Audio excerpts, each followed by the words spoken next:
right, so here I would like to take a look at the SH01a versus the SH101. The SH01a is the boutique series put out by Roland recently, and this is the old SH101 put out by Roland back in 81, I think, 81, 82. Anyway, I want to look at them both side by side, compare the two of them, see what works and what doesn't. First of all, build quality. SH101 is very plasticky up top with a metal bottom. SH01a has a metal top and a plastic bottom. The SH01a has the ability to store patches, and the SH101 does not. Each one has two different outputs, the phone's output and the output, as it is here, phones and output. Power is, in this case, by USB, in this case by a Boss DC 9-volt power supply, just like you would have in a foot pedal. They both are battery powered as well. This takes 6 C batteries. This takes 4 AA batteries. This, of course, has MIDI in and out.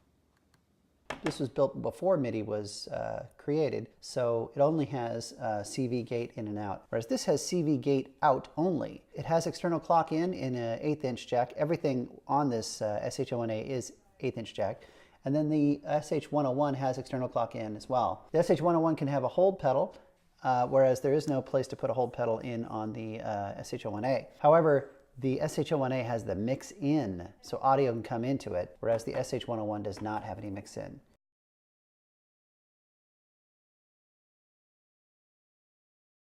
On the SH01a, they've tried to match the layout and the sliders almost exactly, but they've added a few things onto the 01a that are kind of fun. Let's match the two. Tuning, here's the tune knob here, and here's the tune knob here, whereas this tune knob has a center dent, this does not. The volume's on the front here, where the volume knob is a little tiny knob on the back here. You've got the LFO, or in this case it's the modulator.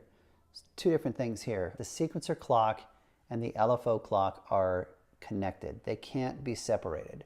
The SH01a has the ability to do that as well, but it can also be separated, and you can have an LFO rate versus the sequencer clock, and they can be two different rates. Similarly, it has waveforms down here. You can see there's a little L shape here.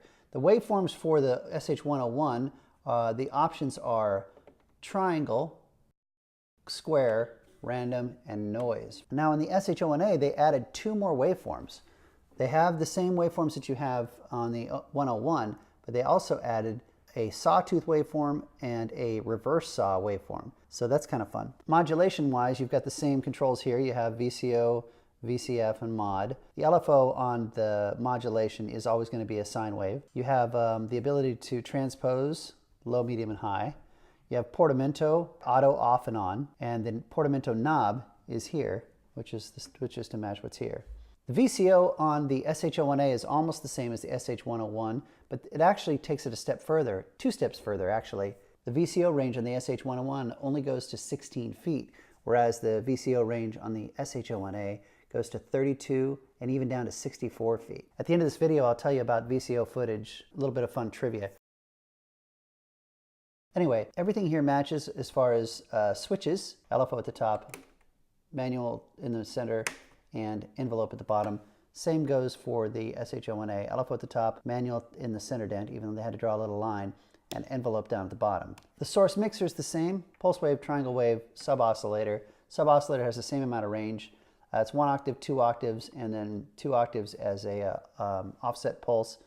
Same goes for here. Again, they had to draw little lines in the legend in order for you to see what the 3 steps are, 3 segments are. There's also noise. The VCF's exactly the same. The VCA is the same. They just put the switches one on top of each other as opposed to next to each other, and the same ADSR at the end. Can't really think if there's anything else that's different between the two physically.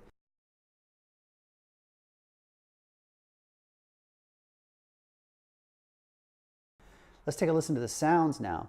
If you turn your volume up really loud on YouTube, you're going to hear a lot of sort of humming noise coming from the SH101. It's an old synth. It's going to hum a little bit.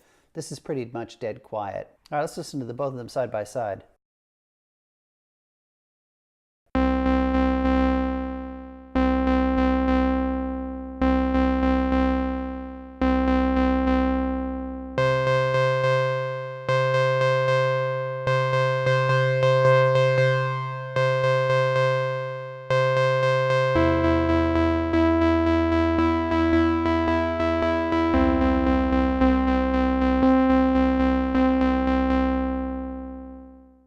to point out on the SH01a is the design of it. In my opinion, it's the best design of all the boutique series that Roland has put out. The slider throw on the SH01a versus the slider throw on the SH101 is really only about 75% less on the 01a than it is on the 101 on all the sliders. An inch and an eighth, about an inch and a half opening. You've got just under 3 centimeters, about a little over 3.5 centimeters. So it's almost the same when you're trying to dial in that sweet spot. And I find it really fun to play with the SH01a because it has additional options that the SH101 does not have. I'll go through a bunch of different sounds on this thing, but they can really sound the same. The SH01a is really kind of nails the 101.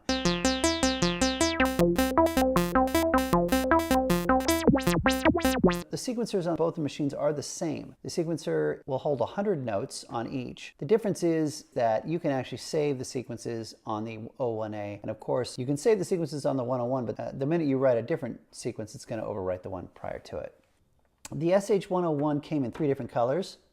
It was gray, red, and blue. The SH01a also comes in gray, red, and blue. Now the things that they've advanced on the SH01a that they didn't have on the SH101, other than MIDI, 2 additional waveforms in the LFO, the additional range on the VCO, and the mix-in are a couple of other things. First of all, on the SH01a, this will actually become a 4-voice SH01a.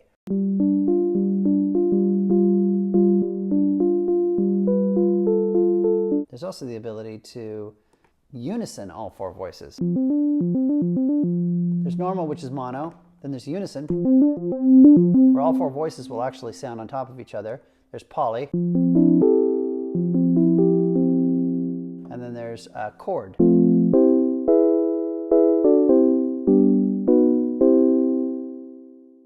Can't do that on the 101 at all. Obviously, there's the ability to also have this thing be velocity sensitive. And again, you can save the patches. It's kind of great. I like the SH01a so much that I actually went out and bought yet another one. I really love this little guy as a boutique. I think it's the best boutique that Roland put out. It's really fun to play. It's really dynamic, and you can just get yourself lost in the machine. By the way, here's your bender, and here's your modulation, which is only push forward on this one. I also like the fact that the SH01a, they didn't put effects in it. Yes, it does sound good with reverb or a delay, like any monosynth does. But they tried to stick truer to the SH101. The SH01a goes for $399. These are going for about $1,000.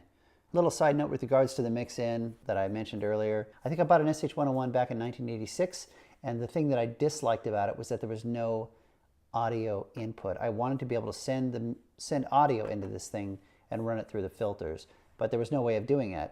I thought I'd be clever and I'd take it apart and find a way to make it happen. I did not, of course, because I knew nothing about electronics. So that thing sat in my closet in pieces until eventually I think my mom just threw it away. Sad to think about that, knowing now that these things are going for so much money. I think I paid for this one, I paid $500, but it had no oscillator. The Curtis 3340 chip was dead in the VCO, so I had to get that replaced.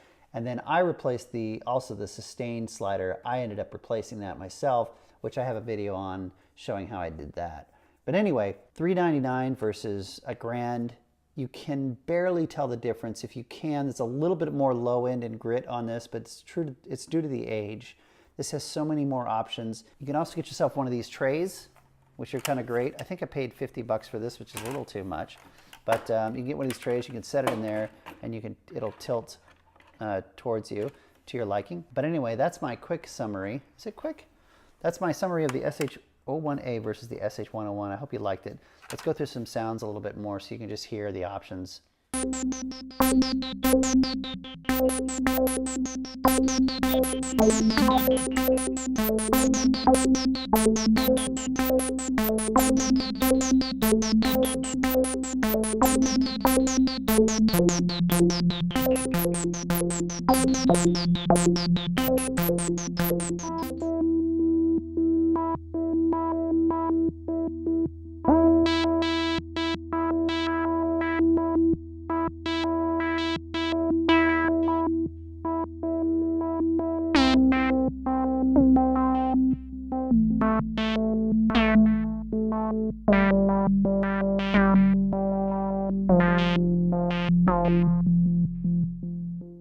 Clocks aren't quite in sync, so can't quite get that quite right, but let's see what else I can come up with.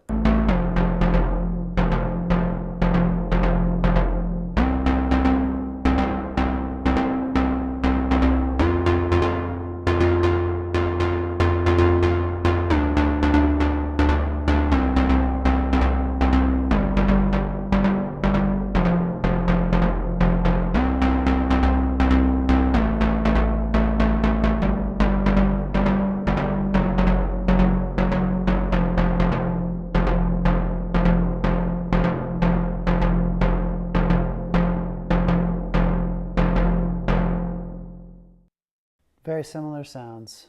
You can really get a lot out of the SH01a. I highly recommend it. Thanks for watching. Hope you liked it. Give it a thumbs up if you did. Give it a thumbs down if you didn't. Subscribe. Have fun. Thanks again. Bye. So I didn't forget our fun trivia about Vco Range and why it's defined and measured by feet with regards to each octave. The origin I found actually in a Roland manual. I can't remember what manual it was, but where it comes from is the measurement of pipe in a pipe organ. So a 2-foot pipe versus a 4-foot pipe, the 4-foot pipe would be an octave lower, and an 8-foot pipe would be an octave lower than the 4-foot. Doubling it makes it a full octave. Basically, that's where that's the origin of it, is in pipe organ length. So that's why every synthesizer is measured that way when it comes to the octave. Fun trivia for you.